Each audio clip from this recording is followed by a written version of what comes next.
Hi, it's Richard Mellor here again, and I wanted to say a few words about this question. It's a political, theoretical issue in a way.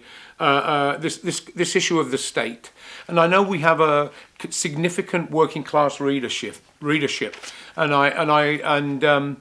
so I'm speaking to those workers that are interested in this subject but have not really delved into it much. And when I say the state, I mean the government. I'm speaking from my own experience. And I know that most workers are very put off by a lot of the left and groups that term themselves as Marxist or Trotskyist or Leninist, and they're quite right to be put off by them. They don't relate to workers in a way that workers can be drawn to them. But I wanted to talk about this question of the state. We call it the state, we call it the government, and what have you. I mean, when I was taught history and I look back on it, I was thinking, you know, the way I was taught of it was there was this royal family and this king that married off his daughter to this prince, and there was this battle and they defeated them at that battle. And when I knew about the English Civil War, I knew it was the Roundheads, the Royalists, and Cromwell, and the Cavaliers and the Cromwell and the Roundheads, but I didn't understand in any way the real economic reasons for this massive clash that actually transformed society. Is huge historical that had effect on the entire world. I didn't understand that, but I came to understand that when I was introduced to Marxism, and Marx's philosophy and his economics and the way he understood the world, and that's really what helps to ground me, because I'm in a way that religion never could. So when we talk about the state, Marx wrote about the state, but in particular Lenin and Engels wrote about the state. Engels wrote a book called The Origin of the Family, Private Property and the State. Marx, of course, when he studied capitalism, people used to say to me at work, well, Marx wrote about communism and socialism. No, he wrote almost next to nothing. When you take his entire body of work, and I haven't read his entire body of work, he wrote about capitalism. Marx wrote about the system in which he lived. And from there, he wrote about history, how it developed, and he went back and he looked at history in what we call in a materialist way. And he wrote, you can't understand the future. He couldn't have any glimpse into. He didn't know what socialism was like. There wasn't socialism. But you can't, in anything that we study, understand where we have to go or where we can go to if we don't understand where we've come from and where we are. So that's what he did. And so he wrote. Lenin, in particular, wrote a little book. He wrote a big book.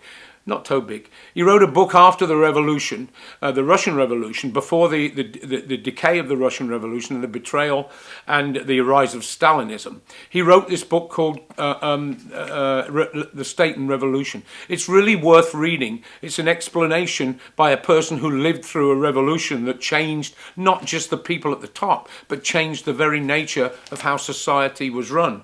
And that's also in a small pamphlet called Just the State. It's a little repetitive because it's a speech to students, actually in Sweden, if I remember rightly. But it's a very good little short pamphlet about the state.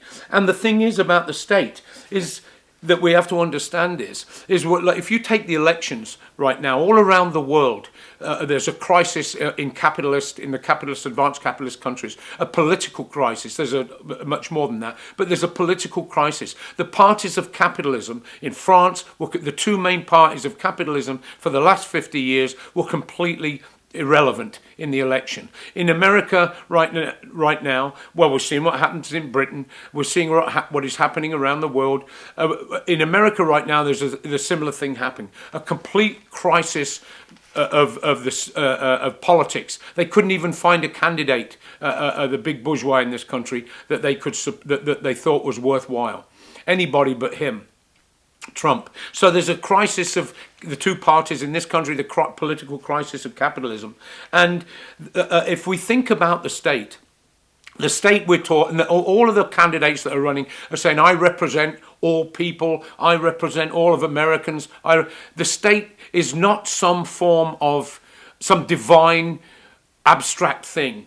And if you take the feudal state, the kings and queens, they had their philosophers, and the religion was their philosophy. Most of the philosophy came out of the church, and their philosophy was the state, the king is king by God's will.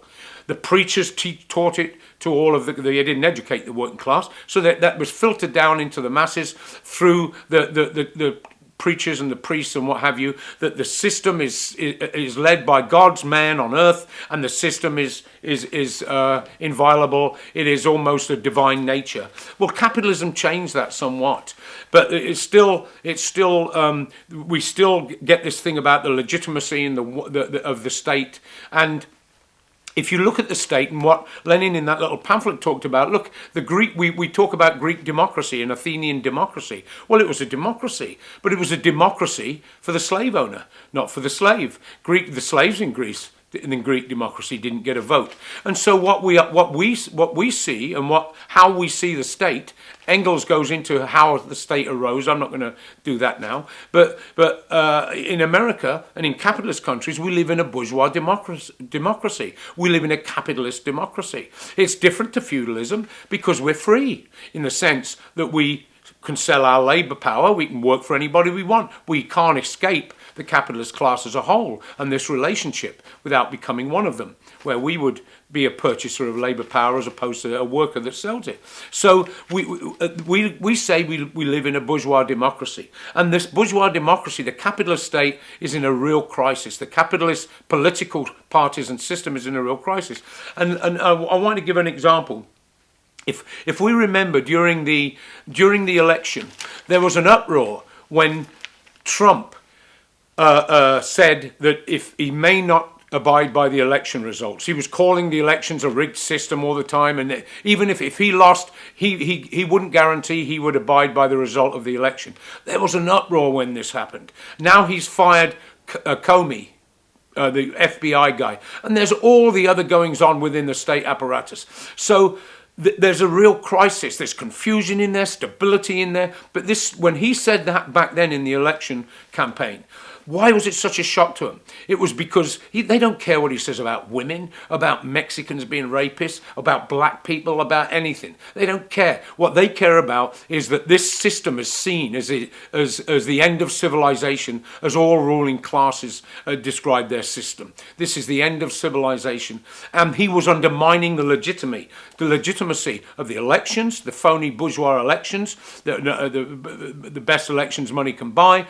He was undermining that. He was undermining the role, and now he's undermining the role of the presidency, the legitimacy of the office. We must have respect. I don't know how many workers have said that.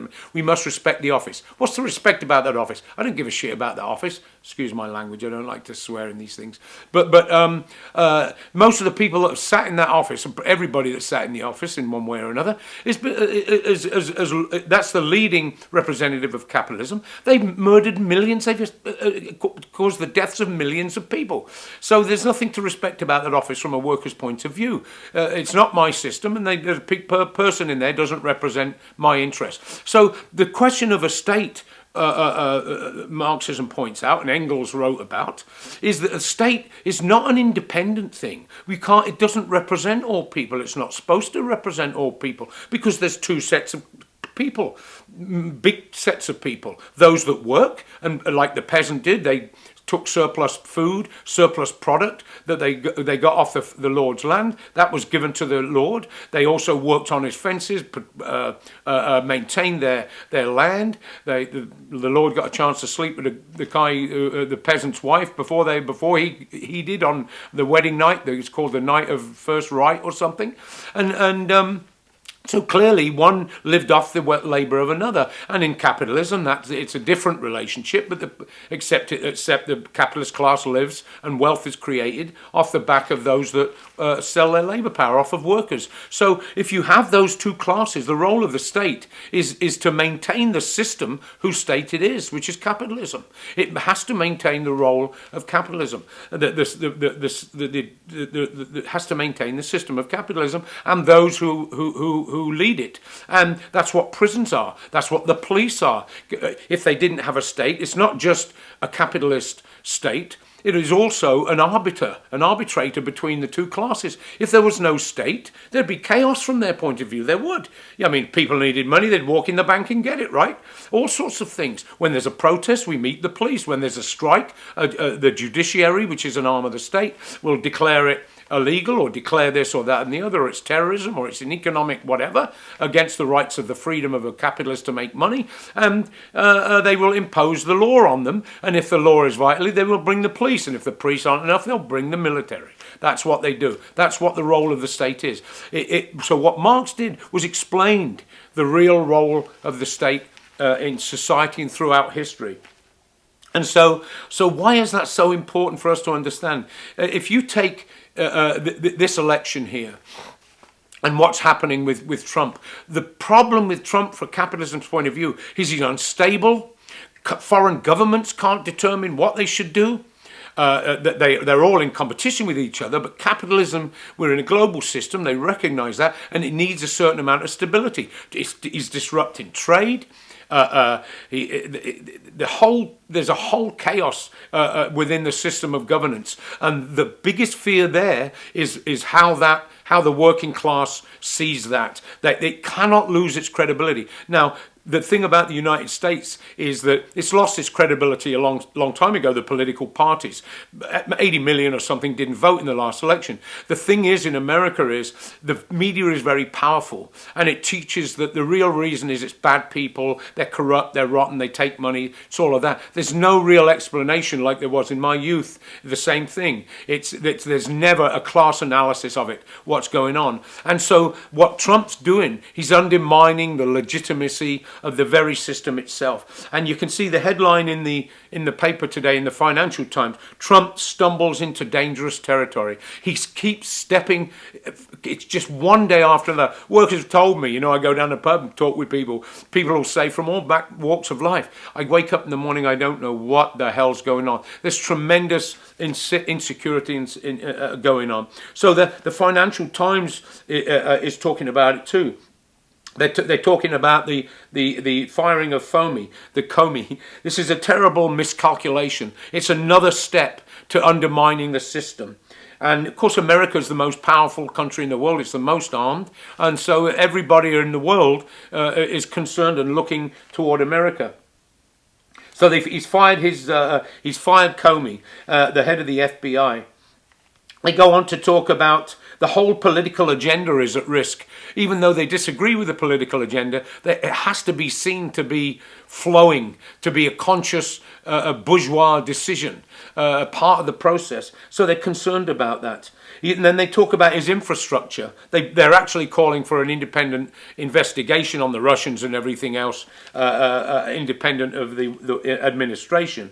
And that will be difficult even to get done because there's got to be agreement. But although the Democrats want it, there'd have to be dissident Republicans to get that done. And then they talk about his signature issue, the infrastructure. If you remember the infrastructure, those white guys not the nationalists and the Nazis and the other racists, I'm talking about those just white workers that have been savaged. And let's remind ourselves that the white living standards have declined in this country, where the ruling class has white skin, and where the racial game, the white race game has been played. The white worker has lost ground. What has happened on the ground for that to take place? And there's a whole section of white workers, like they talk about those guys in Macomb County, that voted for Trump. And people were quick to say it was racism. Well, they voted for Obama before. People put aside things and are desperate. Get me a job. A lot of black people, the historic Obama being a president, a black man in this country with its racist history, is such a huge historical step. They'll put aside the fact that he's an assassinator in chief, he's massacring people in the colonial world and everything else. There's a difference between the Nazis and different people that make different decisions in desperation. So they know there is a crisis deep beneath the surface in U.S. society, but they point out here this is exactly what I'm talking about. The biggest risk, however, they don't care about all his other stuff. The biggest risk, however, is not dysfunctional government. Washington knows all about that. The problem is largely self-inflicted. Mr. Trump disdains convention and tradition, that's capitalist tradition, but his arbitrary behavior on such a sensitive matter in relation to the FBI, you know, he just offed him. That was it. Just think, he didn't even tell a guy, a major capitalist figure, the head of the FBI. He didn't even tell him. He thinks it's a hotel, you see. And that worries them, because there's no order among the thieves. Mr. Trump disdains convention and tradition, but his arbitrary behavior on such a sensitive matter undermines confidence in his office and government itself.